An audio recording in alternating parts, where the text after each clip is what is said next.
it was pretty wild because I wanted to keep the business alive and I love doing it so much.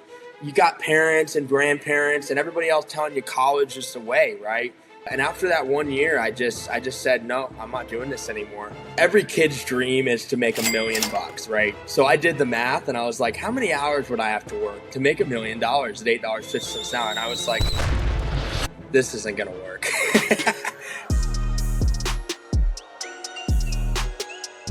Welcome back to the Built Local podcast. Today we have Campbell coming on from the Jockey and Bullseye movers. I'm really excited to have Campbell on. They've been on board with Review Harvest for a couple weeks now and are absolutely crushing it. So Campbell, for anybody who doesn't know who you are and about your business, tell us about yourself. Yeah, absolutely. My name's Campbell. I own two companies, a junk removal company called Jockey and a moving company called Bullseye Movers.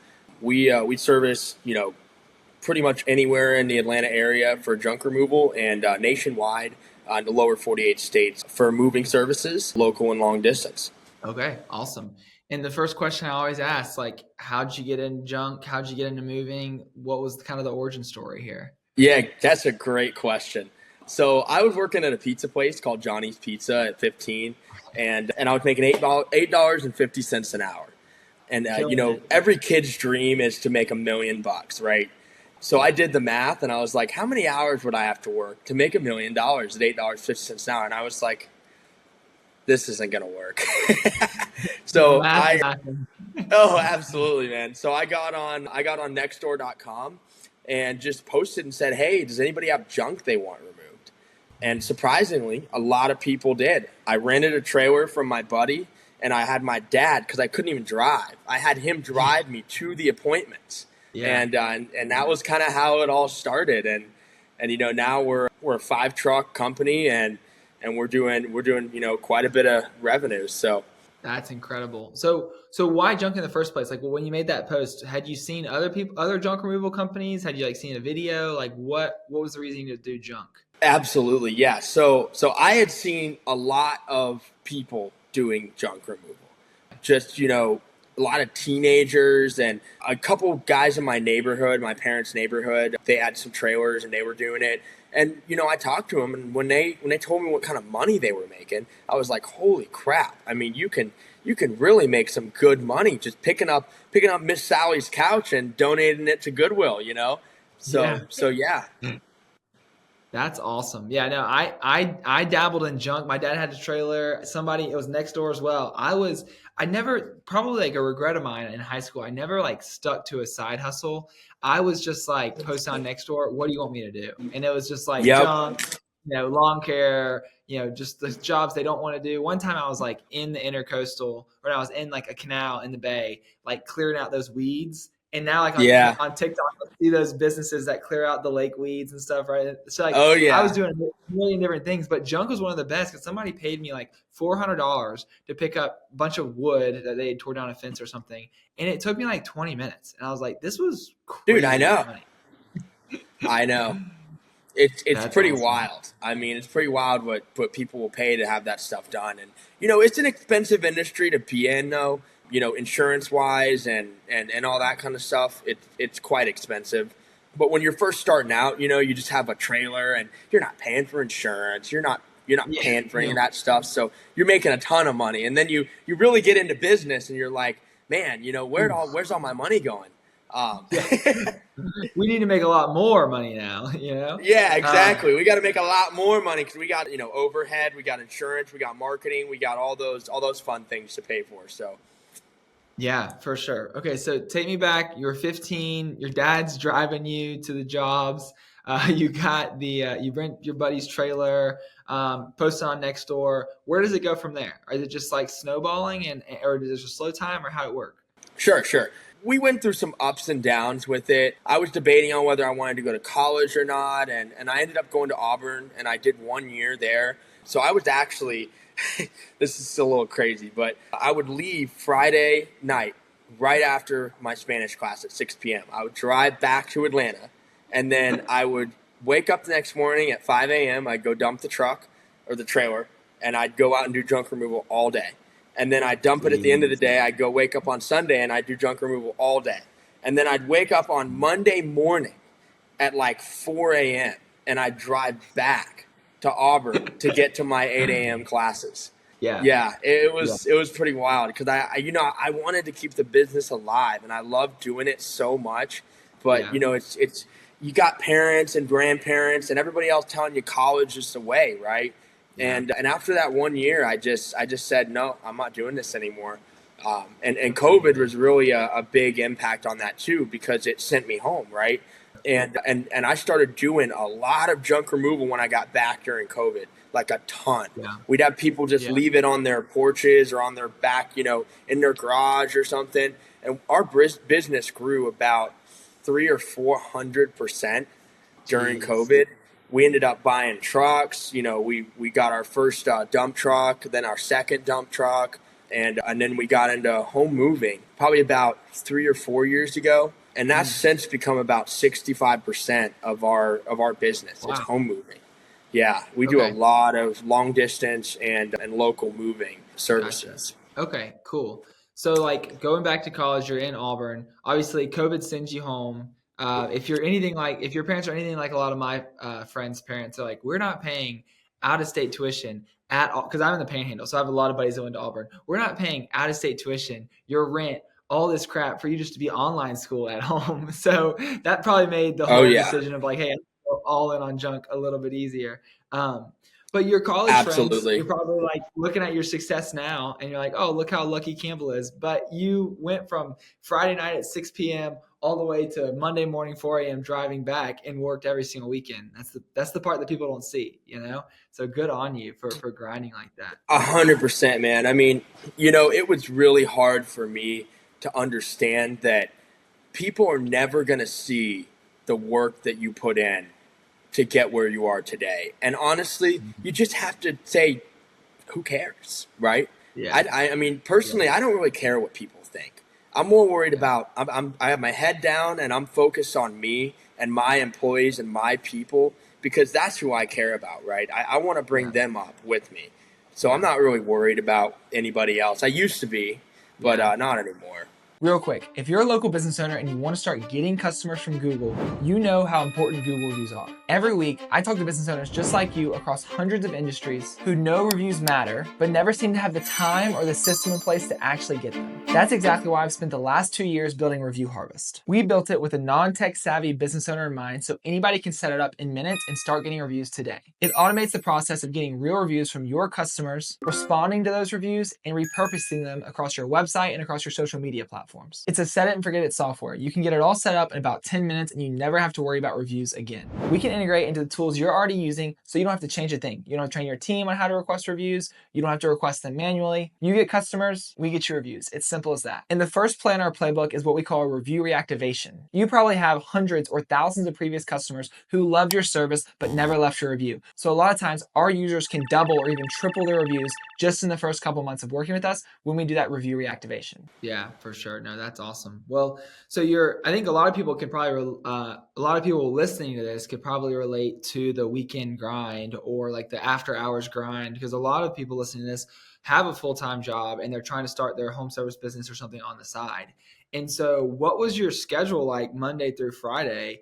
What were you doing for marketing? How are you booking jobs all throughout the weekend so that you could be busy and make all that money on the weekends? Absolutely, yeah. So I actually had somebody who was working during the week, and I would come cover weekends. So his name was Javier, and he would take the trailer out on the weekdays and do that stuff. But I was doing all the calls and everything. So I would get a call during class, right? And I would like get up and act like I was going to the bathroom, and I'd go out into the hallway and I'd be like, "Hey, this is Campbell with Junk Jockey. How may I help you?" In the hallway of school, right? Yeah. And or I'd sneak off around the corner or something, and a couple times I got yelled at by a professor, like, "What are you doing?" And I'm like, "Shoot, I'm on the phone, Learn the man." business. Yeah. I'm trying to run a business, and they're like, well, "What are you doing here? Do you want to learn or do you want to run a business?" And I'm like, "I really want to run a business." I mean, yeah. So, and then marketing wise, I mean, we already had a decent following before I went to college. So I had a lot of repeat customers. And honestly, we've never really, I mean, even to this day, we don't do Google ads. We do Wow. no nothing like that. We just recently started doing Facebook ads. We Wow. primarily do all of our marketing through referrals. We have Nice. a really great referral system that either pays out customers for referring, gives discounts to the referee, and then also we work with a lot of like organization businesses, real estate agents. I mean, the amount of business that you can get from networking is it's immaculate. I mean, Yeah. it's amazing. Yeah, for sure. So, talk about that referral program a little bit. What does that look like? Somebody calls Campbell, they call junk jockeys. They're getting their junk removed. Now, how are you turning that customer into somebody that's going to come back and work with y'all again, but also now refer you to a friend or something? Yeah, absolutely. So we use this program called Snowball. So Okay. it takes the customer in through Workies, which is our CRM. It automatically Okay. pulls them when you mark the job done into Snowball. And then it Okay. creates an account for them, right? Sends them an email, a text, and everything explaining the referral program. And then it allows them to, choose whether they want to be a part of it or not. So they'll get a $50 cash, right? It gets deposited into Wow. their bank account. So it's not like a gift Wow. card. It's not a discount Yeah. on our services. It is straight cash. And Yeah. then the person that they refer, if the business goes through and we get paid, then they're also getting a $50 discount as well. So Wow. both parties are getting $50, and you can refer as many people as you want. So we have some customers that, like real estate agents, think about it. They sell 100 homes a year. They're getting Yeah. 50 or $100 sometimes if the job is bigger per Yeah. customer. I mean, that's decent money, right? It's five or Yeah. $6,000 just for Yeah. referring people to a reputable company. Yeah, for sure. And it's probably something they would have done anyway, right? But the Oh, thing is that 100%. I talk to so many junk removal companies or so many people that are making those calls to realtors or brokers or whatever who have access to those homes that need to be cleaned out or have access to those homeowners that need help moving and stuff like that. And they're like, I just can't get anybody to actually refer me. I can't get anybody to actually refer Oh, me. yeah. And that could be the missing link where it's like, well, there's no incentive to do it. It's like they haven't worked with you before, etc. And so y'all obviously figure out a great system to incentivize them and keep them sending y'all Dude, yeah, business. I mean, and a lot of times, so, getting a real estate agent or like a retirement home or storage facility to recommend you, it's very Mhm. difficult because there's so many Yeah, options out there, right? And especially when you're mhm. first starting out and you're young, right? They see a 20-year Yeah, old kid or a 25-year-old kid walk in there and they're like, how do I know this guy is going to do what he says he's going to do? Well, yeah, something that we did, or at least I did, is I would offer the first job free. So I would say, wow, hey, give love it. give a $750 job out to your client for free. Totally Wow, free, no obligation, no nothing. If you don't like us, you never have to use us again. And they would, yeah, who's not gonna take you up on that, right?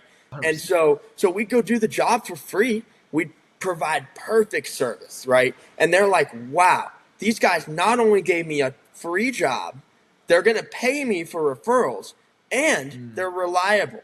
So wow, it's a no brainer for that. So that's really our marketing strategy, and of course it costs us money, right? So we're still spending money on marketing, but the net is way higher because you're getting one what we call a super spreader, right? You're getting one mm, person who knows hundreds of people that can use your services and need to use your services that they're now yeah. referring you to them. So they're basically a salesperson for you. Yeah. Yeah, no, for sure. That's huge. And I think that you could go give Facebook and Google 100, 200, $300 for marketing and not get a single customer and no guarantee. And you gave the money Yep. to Daddy Zuckerberg and big old Google over there. Or you could Yep. just give that money to your clients and it's guaranteed, hey, we only pay you when the jobs close and et cetera. And so it's genius, man. I don't know why more people aren't like leveraging that more. Me neither, man. But hey, more for us, right? That's right. That's right. Okay, cool. So, drop out of college, all in on Junk Jockey, started moving a couple years later. At what point in the business were you like, oh man, like this is a real business? Like, was it before college even? And like when you got your first truck, or when were you like, when did it go from side hustle, my dad's driving me to appointments with somebody else's trailer, to like, this is a legit business and we're going to make money? Yeah, so that was probably middle of COVID, maybe a little bit, Okay. maybe a little bit after, COVID kind of started dying down a little bit. Um, Mm-hmm. I mean, we were just I was flooded with calls. I'm trying to figure out insurance. I'm trying to figure out how do I build a website? How do I manage all these customers? How do we create standard operating procedures? How do we build a business, right? Because it really was just a bunch of teenagers and kids kind of just running around Yeah. doing work. And, Yeah. we're doing $60,000 a month, right? At that Yeah. point. And, Yeah. and, money's just flowing in and I have no idea what to do with it. So I went to my dad, who he owns a technology company. He's worked for IBM. He's been in the business world for a long time. And I was like, hey, Yeah. you want to be my business partner? And he was like, yeah, of course. So I gave him percentage, right? We're actually 50-50 partners. And we ended up going all in on it together. So now he works full time in the business. And he's the one that helped, he brought the technology background. So he helped add that, website design aspect, all the AI, the standard operating procedures, the insurance, the bank accounts, all the accounting, all of those things that I really didn't understand. Because I was just good at the work. I was good at managing the guys, selling the jobs, making sure they get done, all that kind of stuff, the people side of the business. So yeah, he really came in and turned us into a business, not just kind of a side hustle. Okay. Gotcha. Okay, cool. Well, all right. So you're legitimize the business with your dad. You are continuing to grow. What was kind of the biggest growing pain that y'all had? What was maybe like a oh crap moment where you're like, oh dear, like what's about to happen? Yeah. Let me think about that for a second. If you haven't had one, then that's great. You're just plugging along. No worries. I mean, yeah. So no, I've got a couple. You don't get to grow a business this size without having some problems, right? For A couple really big key takeaways. One was that when I first started this, I was all looking at the money, right? And what I've really learned over time is that it's money doesn't really matter. It's the people. The people are the most important part. You keep your employees happy, you keep your customers happy, the money will come. So that was one big thing that I had to learn over time, of just, maybe getting a little greedy with something, or overcharging for something, or, and these are mistakes I'm not proud of, but, they happen, right? And so we learned from stuff like that. Something else is, employees, managing them. I used to just think, pay somebody a wage and have them just do all the stuff, right? And while that would be beautiful, it's not. It's more. There's more to it, right?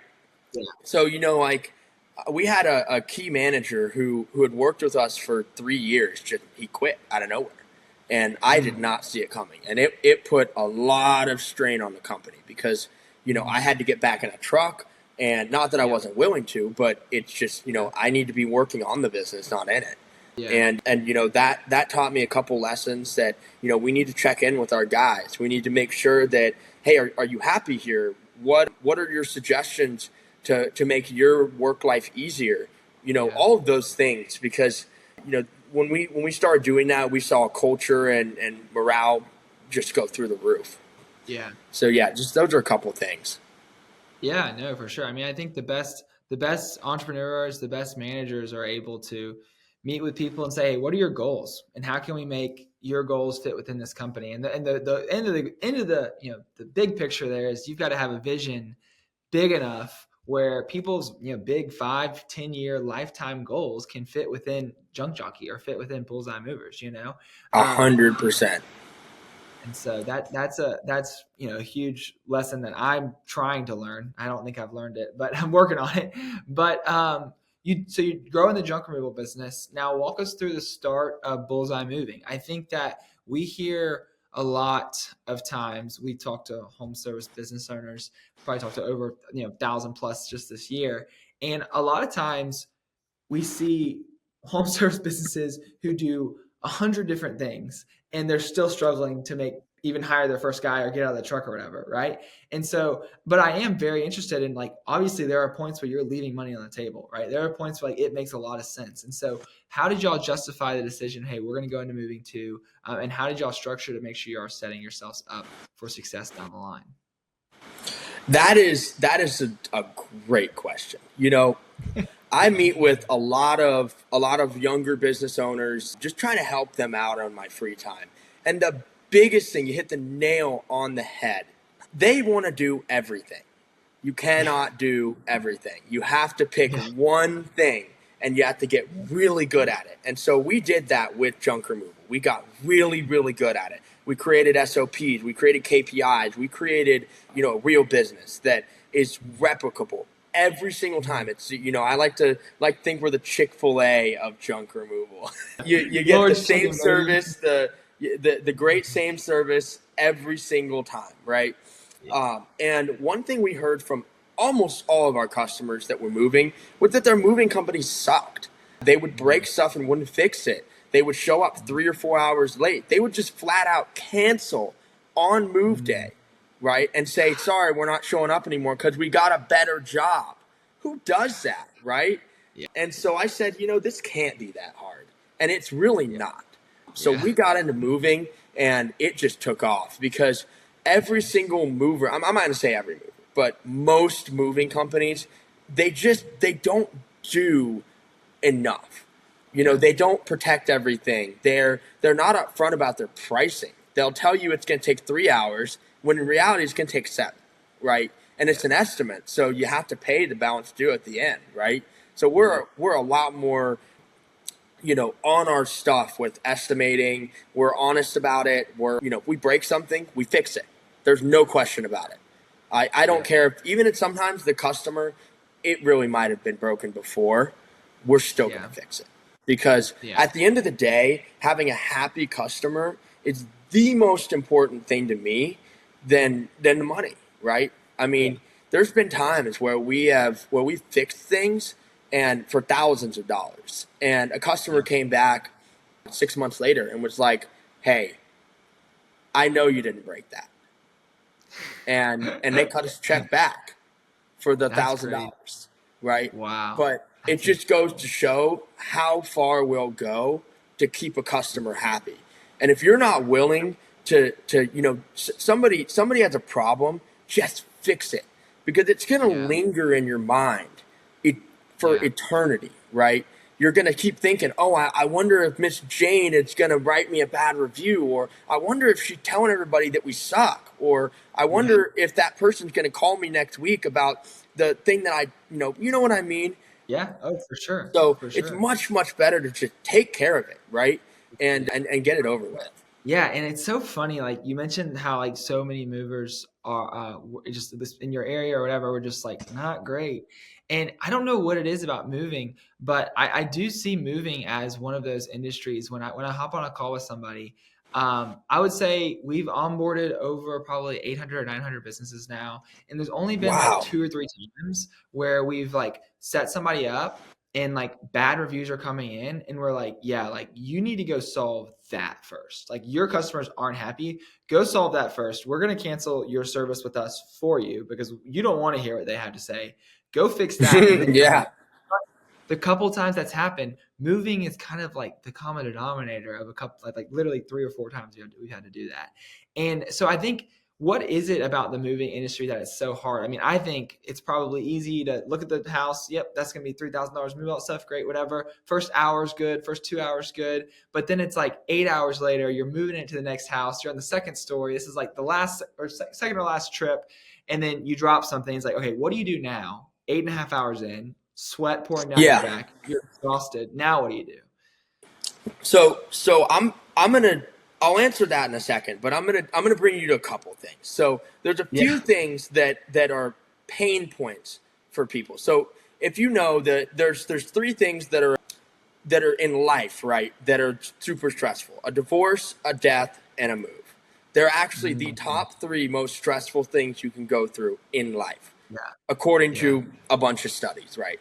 Hey, real quick, before we get back to the video, if you're a local business owner and you're serious about getting more customers from Google, I want to invite you to our free school community linked down below. Inside, you'll get weekly coaching calls where I can personally help you one-on-one so you're never stuck wondering what to do next to get more customers. Once you join, we'll give you a custom-built ranking report to show you exactly how you're ranking against your competitors, and then we'll even show you the next couple things you can do to start ranking higher. We do all of these reports manually to make sure they're done right. You'll get our 50,000 Google review script, the same script we've used to help hundreds of businesses get over 50,000 reviews, showing you what to say, when to request the review, how to follow up and get that review without being annoying or awkward. And you'll even get a step-by-step checklist on how to optimize your Google Business profile to make sure you're ranking at the top of Google. Sometimes just making a few tweaks on that Google Business profile can be the difference between never showing up on Google and dominating your area. All in all, you'll get access to a community of business owners and experts trying to grow their business just like you. It's a safe space to ask questions and get more tailored one-on-one advice. It's 100% free. I don't have a coaching program or a course to sell you. Just click the link down below, join the community. We'd love to see you inside. And sometimes those are all happening at the same time. When they are. Moving. Most of the time they are. I wouldn't say most, but a lot of times they are. So you're dealing with people who are super stressed out, who are relying on you to make it perfect. So what you need to do is communicate expectations up front. And most moving companies don't do this. They just want to sell the job. They send a salesman in there to sell the job.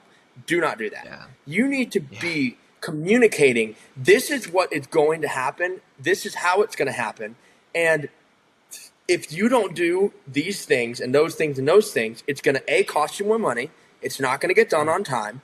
And we do that. When we walk in and the client says they're going to move all the lamps, we tell them, if you do not move these lamps and we have to move them, it's going to cost you $1,000 more and the move's not getting done today, right? Yeah. So we communicate all that up front. The second thing is you need to make sure that you're telling them 10 times that communication. So we call the day before the move and we explain to them again all that stuff. We ask them if they have extra items, and then if they have extra items, we tell them it's going to cost more money. We tell them that we're going to need to send extra movers, right? Then we call them the day of the move, and the guys tell them they're on the way. When the move manager gets there, he does a walkthrough. And that move manager is going to say, okay, hey, you have extra items. It's going to cost you more money. So the over-communication is a big deal. The second thing is, if the move is, if let's say the client adds a bunch of stuff during the middle of the job, right? Communicate that to them. Tell them that, hey, this is going to take longer. If something breaks, immediately own it, right? A lot of movers, they'll just try and wait till the end, right? Or wait till the customer finds it. That's stupid. Because now the customer thinks they tried to hide it from me, they tried to lie to me, and they're not happy. So the second that anything breaks, the crew manager contacts operations immediately with a picture. Yeah. And then operations calls that customer. Immediate. Within 5 minutes of the damage. The customer knows about it. They know how we're going to handle it. And there's a plan in place. Hey, Miss Jane, this item broke. Your chair leg broke.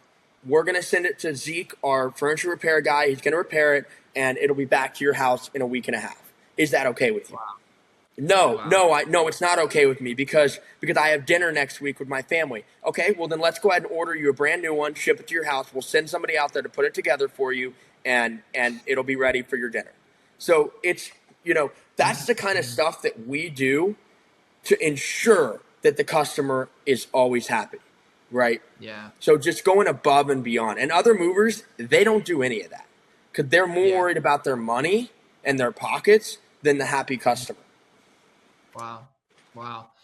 Whew, that's huge. You got me fired up. I want to work for you, Campbell. I'm going up to Georgia. I love it, man. Okay. I love it.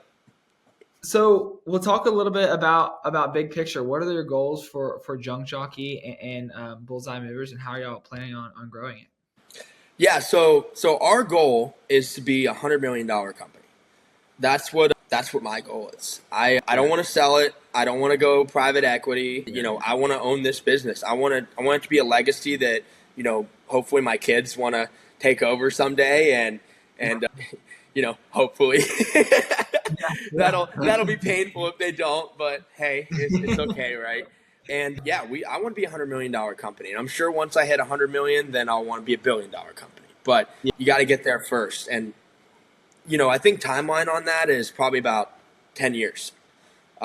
So, I'm 25. The business is 10 years old right now, 20-year-old business, and 35 years old is where I want to be at a $100 million company. So that's incredible. It's incredible. Yeah. I mean, what does Alex Hormozi say? You can measure how successful somebody would be and how long the time horizons they think in. So days, not decade. People are just getting started. Like, I want to make $10,000 the next 30 days, right? You're like, give me a decade, but it's going to be 100 million. Right. I love it. Where are y'all at right now in terms of revenue and growth? What are kind of the plans for this year and then maybe just next year? Yeah. So this year we're going to hit about 1.2. Next year we'll easily double that.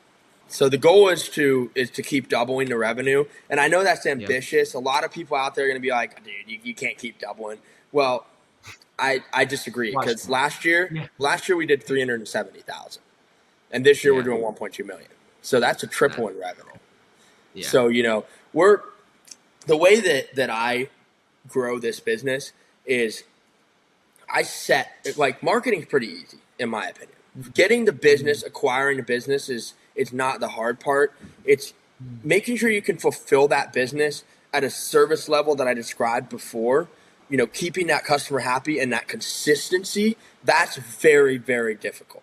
A lot of these companies, they just grow and grow and grow, and they lose sight of the ability to Chick-fil-A your way to consistency, right?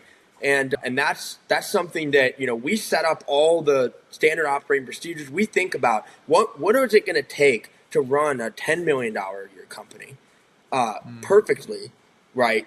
With perfect consistency. And then once that's all set up and the framework is built, then we just turn on the marketing engine and it just boom, boom, boom, boom, right? And now we're at 10 million. And then we figure out what does it take to run a $50 million a year company, right? And so on and so forth, right? Well, I think that what you said is why the marketing is easy to you. You talk about how it's all about providing an incredible, impeccable, excellent service every single time. And that sort of stuff spreads without even having to push it. Like, you're 100%. The referrals, like, you don't have to go spend, $20, $30, $40,000 a month on Google ads. Your customers are telling their friends because of the emphasis on the service. So, absolutely. Well, and speaking of emphasizing your service, like, you've been with Review Harvest for like 3 weeks now. I think you've almost gotten 100 reviews. Oh my God, yes. What has it been like working with Review Harvest so far? I'll tell you what. I am so agitated that I didn't know about you 5 years ago. Any single person that's watching this, if you own a business and you do not sign up for this, you're stupid. That's it. That's what I have to say. I mean, trying to chase customers down for reviews and, relying on your CRM service to, ask customers for 5 different review options. It's just, it didn't work. It doesn't work. Yeah. I mean, we've been in business for 10 years and we had like 80 5-star reviews on Google. Now in the last 2 weeks, I think we've doubled that. Yeah. I mean, that's pretty impressive. So and you still have a long way to go too. Like, we're 100%. We're barely even through your list. And so, like, one thing I was looking at it before, on the review reactivation, when we reach out to old customers, normally, and this is just a testament to you and your business, normally we expect anywhere from 10 to 15%, normally around the 10% mark to leave, because these are older customers, like, that you might not have worked with them a year or 2 years. Sometimes they forget about you depending on the level of service and if it was really exceptional or not. Y'all are getting over a 20% review conversion rate between your new and updated reviews.